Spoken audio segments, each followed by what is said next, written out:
All right, folks, welcome back. Thank you for watching that break. We are getting into game. Spawning here in the bottom right side, of Prey Terrace. This wonderfully gold map. It's going to be the blue Protoss Patience. The top left as the red Terran, he is Ryung. And we have someone in chat, by the way, who says he's never heard of either of these players. Halberder. So Halberder, I feel a little bad for you because you've not seen two really, really good players. Ryung is not exactly the next innovation, and Patience may actually be the next SOS. However, they're both players we've seen regularly over the last year and a half through things like the Alima League and just general Korean casting. And Patience is, and has been for a while, one of the top Koreans on the ladder. So if you don't know this guy, you will get to know him because he is showing better and better play in tournaments. Not just here for the Ting Invitation, or sorry, excuse me, the Ting Open, but also in like his SSL matches and stuff. Like Patience just looks good in general. Mm-hmm. Yeah, if that's a troll, then nah. And if that's really someone who's new to StarCraft, then well, welcome. Because I don't know if it's going to be in between. Like someone who's actually watched years of StarCraft and doesn't know either of these guys' names. Yeah. I mean, it's totally fine. Like, there's no judgment here if you don't know them. It's kind of one of those things we find astonishing because we've cast them so much. But as well as reminding everybody, these are best of 5 matches. I guess some people are not informed on that. This is that same GSL/WCS group style of doing things. The difference being primarily that we've chosen to do best of 5s, and this was on player recommendation, by the way. As well as we do losers match first normally, but as we stated today, we may be doing things a little bit out of order to accommodate a live schedule. But yeah, the best of 5 is the new thing. Everyone's always done best of 3s, but in Legacy of the Void, games have typically been faster. Emphasis being the last 2 in this series. And last night, North American group timed out really well. I'm actually very happy with the way best of 5's been playing so far. And that ace match of, was it Hawk versus Hydra? Oh golly, like that was that's actually so good. If we did a best of 3, we would have never seen that. Yep. Well, we had an interesting opener just with Ryung intentionally sending his SV out to get both a early scout in case Patience went for something really cheesy once again, as well as the possibility of engineering bay blocking, which he did to almost 95%. Obviously, it's cleaned up now and everything's okay, but this aggression though. It's not going to work out. There is some nice micro. The bunker was ready. But it's not like what he was focusing on. Like, I mean, this was cool, and I like that if there was no bunker, Ryung would have actually taken a pretty harsh amount of damage. But he was focusing on the blink behind this. Like, this wasn't ever going to be too much more than that. Well, yeah, he wasn't one-basing it. Which is always a fear, of course, if you engineer block a Protoss. Is that they'll just be like, okay, I'm just going to one-base you. But he is just going for the gold base, the natural, transfers over to the probes, of course, and we'll be going into that blink. This is going to be probably pretty aggressive. You can get an observer, you can get a warp prism, anything that gives you high ground vision. The warp prism gives you that additional blink, if you will, plus just quick reinforcements. But it really shouldn't be like a super all-in, like 7-8 gateways. Going up to 4 right now, maybe 5 could have also been done, but with the Robo, he's still looking for a potential long game. This Blink Stalker aggression has been kind of making its way back after so much of the emphasis on Legacy of the Void has been on the Adepts, and still Terrans aren't necessarily expecting it. So you scan this, and it could just be Warp Prism and Adepts. Right, like he'll know as an observer, right? But it does. That's exactly. It looks like resonating glaives and Adepts with a Warp Prism, because that's what was for 6 months now been so common for Protoss players to do. Yep. Blink, if he saw Stalkers, he would know, or if he saw Adepts, he would know. But he hasn't seen anything with the scan.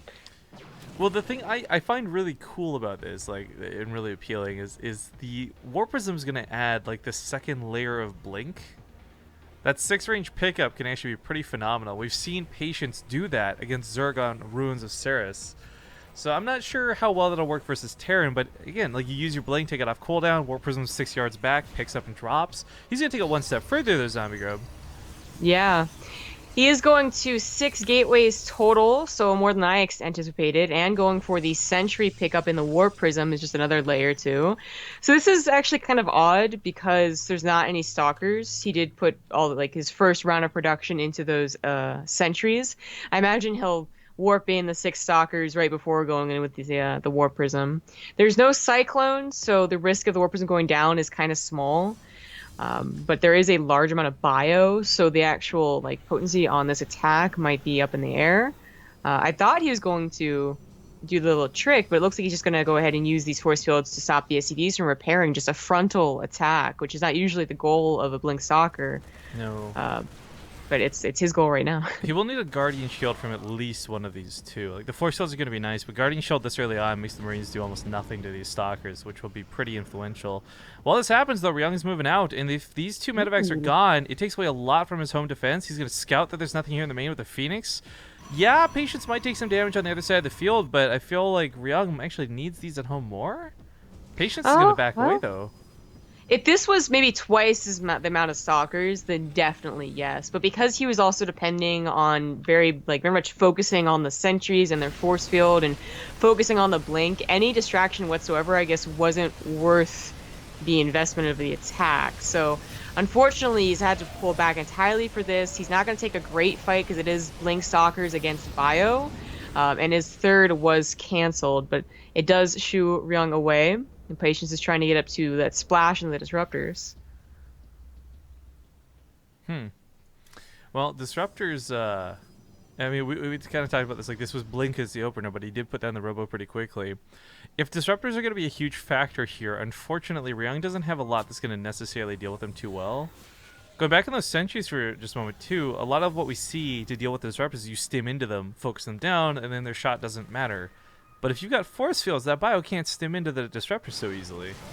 Go on the offensive again is still not what I expected him to actually play a macro game, but he concedes the gold base as the third and just goes for the regular third as it was changed. Alright, the disruptor shot comes in, gets some of the Marauders, which are the only thing that would stand up to this. And Patience, this force is really scary. He's going to be pushing into a concave, but with two disruptors at his back, well, soon to be only one, takes a huge chunk of the army on the left side, backs away. That Guardian Shield, once again, being very, very important to this army staying alive. And this is just before Disruptors are out, or sorry, Liberators are out. Once these come into play, he can certainly hold the ramp a little bit easier, but this has already been pretty tough for Ryung. It started off well, especially because Ryung's 2 medevac drop only had just come back at the end of that first fight.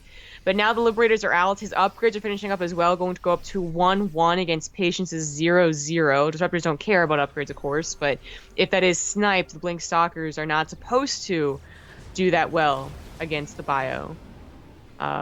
Is he really going to drop? The pickup kind of looked like it was for the Disruptor, but yeah, he is going to drop. That is so dangerous. If there's an Observer over there, these would die to the Blink Stalkers. The risk is kind of necessary. Patience is also going to go for a drop. But constantly scanning, like Ryung is looking to pick off any sort of observers that are floating around the base. However, does not see this coming despite all that effort. Yeah, reacts pretty instantly though. The War Prism does get out. There's a single missile turret off to the right that's like hoping it can get something, but the 2 drops are actually going to unload still out of Patience's vision, so the third could very well be sniped. Actually, he comes back home. I think he has an idea. Like, he sees the adepts in the transfer. There's nothing at home, so where did that army go? Now realizing that's the case, picks off one of the medevacs. The rest of the army did tentatively decide to go back, but pulls back to the base once again. Just trying to buy time for that Nexus, and I think he should be able to keep this alive. In fact, aggressive Blink will focus on the medevac. No retreat for these units. And Ryung now in a bit of trouble. Yeah, maybe just try and take 1 or 2 Stalkers down with you. Yeah, one of the problems for Patience, too, and this is really more important to when we saw the Adept harass a moment ago, by skipping past weapon upgrades, you can't 2-shot the SCVs. The Resonating Glaives is great and all, but it's still going to take 3 hits to kill those SCVs. So I'm not sure if he's actually focusing on harass anymore. It does kind of look like we're going a la Death Ball styles. Well, he's trying to get there, but Ryung's also trying to get his own kind of death ball, a lot of bio, a lot of Marauders. And those Liberators, which are going to be really great defensively if they're already set up, but Patience just kind of walks by the army. Several shots going in. The Stalker's already in range of the Liberators. I would say fighting the Liberators than blinking away may have been a better choice. Bleeds out a lot of those Stalkers, though.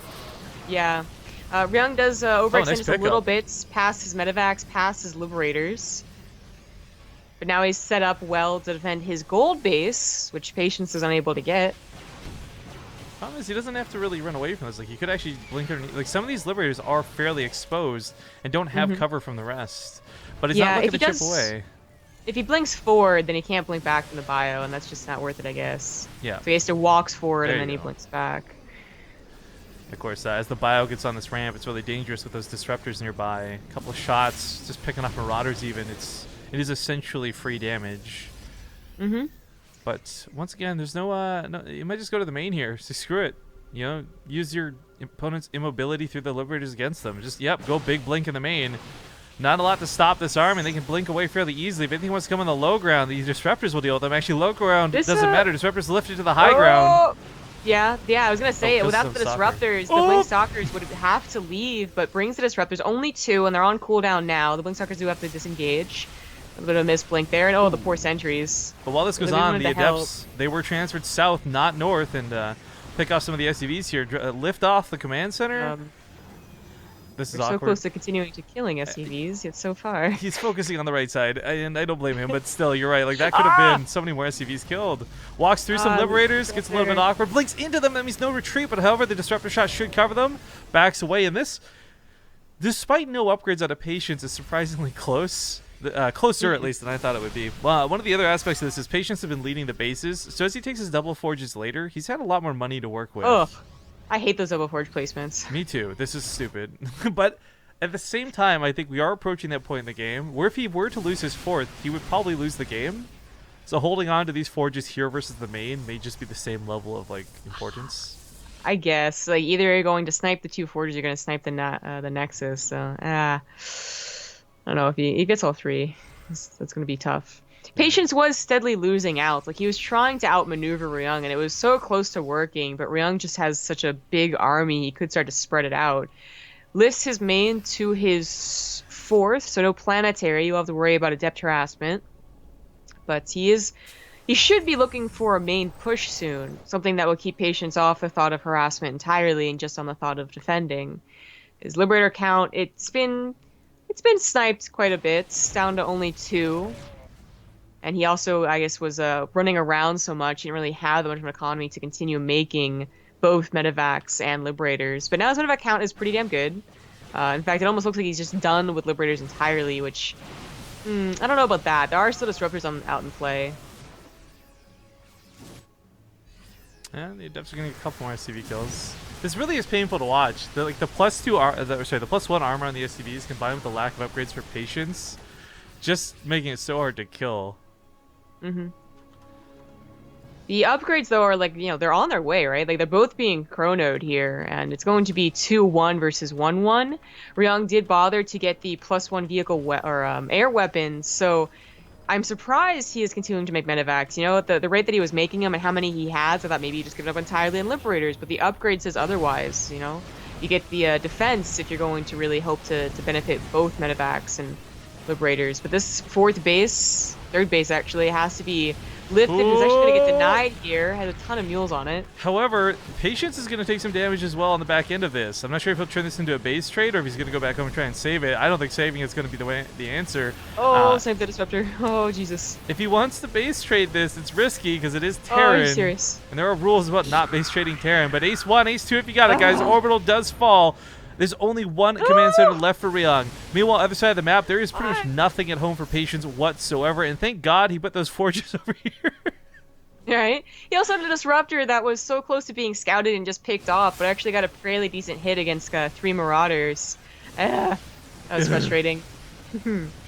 Ryung is down to just 1 command center and has to take on the entire Protoss army. A couple hallucinated Colossus is really quite clever. The disruptors are getting not the great shots. Patience isn't, or Ryung's not falling for it. The disruptors won him that game. The disruptors won him that series. GG. Looks like the rematch Corsair Gear still goes through. And thank you to